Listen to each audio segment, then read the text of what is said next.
The Nintendo Virtual Boy, a necessity for gracious living. Nintendo's 32-bit tabletop portable video game console lives in infamy for its poor sales, strange form factor and even more bizarre graphical display. This 1995 device will be marketed as the first console to display stereoscopic 3D. Gamers would use the console like a head-mounted display, uncomfortably placing their heads against the Virtual Boy's eyepiece to see ugly red monochrome games. After failing to meet sales targets, the Virtual Boy would be discontinued as quickly as 1996, with the hardware only seeing 22 games released for its library. Panned by critics for its poor ergonomics, lack of true portability and stereoscopic effects, the Virtual Boy was nearly dead on arrival, which meant several crucial games intended to help support the hardware would either be cancelled or changed completely. In today's video, we will discuss one of these forgotten titles, so without further ado, I am Lady Decade, and this is the story of the unreleased Mario Land game for the Virtual Boy. 1995 was a strange time for Nintendo, with the Sony PlayStation picking up steam and becoming that generation's most popular game console. It was not just that the PlayStation was proving so popular that it was a problem for the Big N. They didn't even have a next generation game console ready to compete due to the ongoing issues and delays with the Ultra 64's development. The Virtual Boy would function as technology that would bridge the hardware gap between the release of the Super Nintendo and Nintendo 64. But not everyone looked at it this way. Shigeru Miyamoto, for example, blamed some of the Virtual Boy's fundamental failings on the system being marketed as a game console, with him believing it was more of a cool novelty toy with an interesting gimmick rather than it was anything else. So, should not be looked at as a failed console, as to him it was a different pillar of entertainment ultimately. Excuses, excuses. But a poignant fact for later in the video.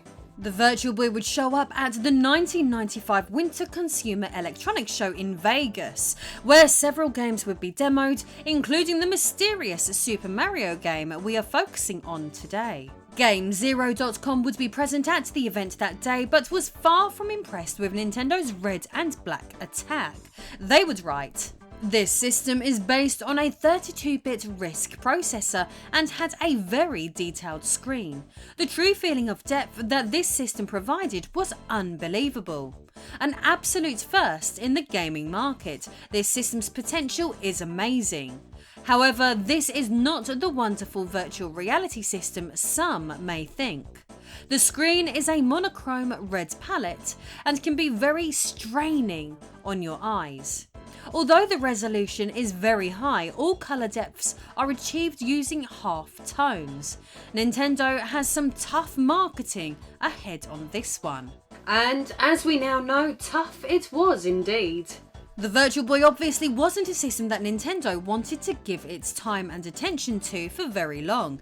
However, that doesn't mean there wasn't a point in history when Nintendo wanted to release a Super Mario Land game for the hardware. Evidence of a game demo was found in online video form. The video shows off VB Mario Land featuring a single level playable demo. Like previous classic entries in the Mario series, it was set to include two-dimensional side-scrolling. Still, it would differ because it integrated three-dimensional perspectives to take advantage of the Virtual Boy's main gimmick. When controlling Mario, players would, at points, have the opportunity to move between the background and foreground of the stage, creating a sense of depth when viewing the game through stereoscopic 3D. Favourites and familiar tropes would appear in the demo, from warp pipes, a flagpole, Koopa Troopers, Goombas, and jumping piranha plants. Building on this, another notable feature of the demo is a huge Wario-like block that functions similarly to that of a thwomp, perhaps indicating that, like in Super Mario Land 2 before this, Wario was intended to be the title's main antagonist. Always a refreshing change from boring old Bowser. In an even more surprising twist to gameplay that can be witnessed, it shows us that the game contains areas which would be played from an overhead perspective, like The Legend of Zelda, which would have obviously been a striking change to the Super Mario conventions. If these were no more than short bursts of play, this could have been a fun little feature similar to the small side-scrolling sections we get in A Link to the Past. This was essentially the same gimmick but in reverse. Sadly, as many of you will know, Virtual Boy Mario Land was never released, but aside from the system's poor sales, this raises the question, why? Surely a video game as significant as a new side-scrolling Mario game could have helped shift some extra units. So what would go wrong here? History now shows us that the hardware features very few key licenses. This is said to be partially down to a request by then President of Nintendo, Hiroshi Yamauchi, who asked for all of Nintendo's key franchises to be de-emphasized on the system.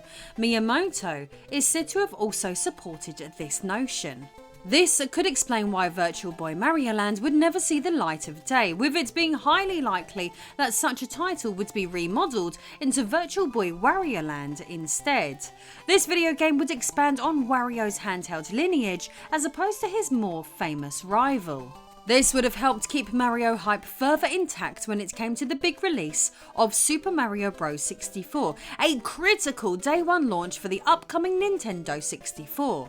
I cannot see how a Virtual Boy Mario Land could have put a dampener on such an event, but if Nintendo wanted to de-emphasize Mario's presence on the hardware, then I guess such a move at least made sense. Instead, gamers would get Mario Clash, a strange 3D reimagining of the original Mario Bros. Arcade game.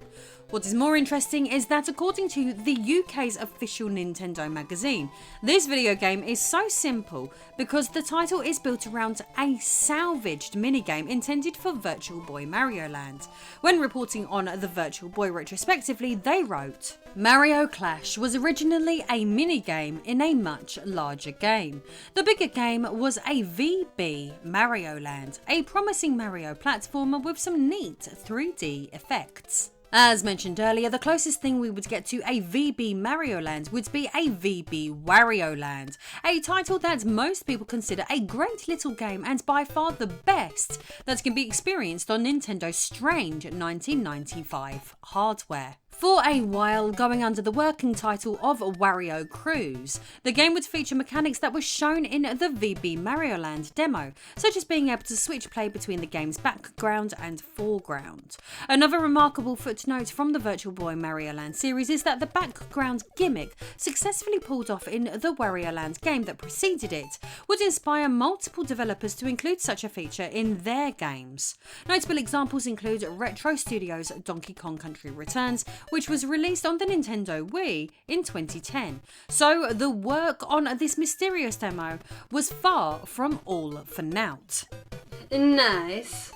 As the years have passed, a subsection of fans remains fascinated regarding what could have been with this lost game. For example, the website Planet Virtual Boy remains a popular hub for users to talk about this strange chapter in video game history, along with many gamers' affection for one of Nintendo's most significant missteps. In 2008, one internet user would create a short, buggy demo, recreating what could be seen in the Virtual Boy Mario Land game at trade shows, performing a cracking job. Someone with the username Mario Sonic Council would also have a crack at recreating the background music that can be heard in the 1995 demo.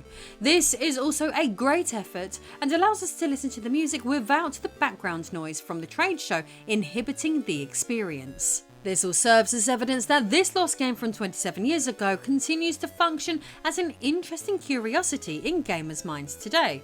Who knows, maybe if a few more big releases existed to support the Virtual Boy in its heyday, the hardware could have had a slightly better run. But sadly, this was never to be. If you enjoyed this one, subscribe for more weird Mario history and check out my upload on the lost 1989 build of Super Mario World. Peace.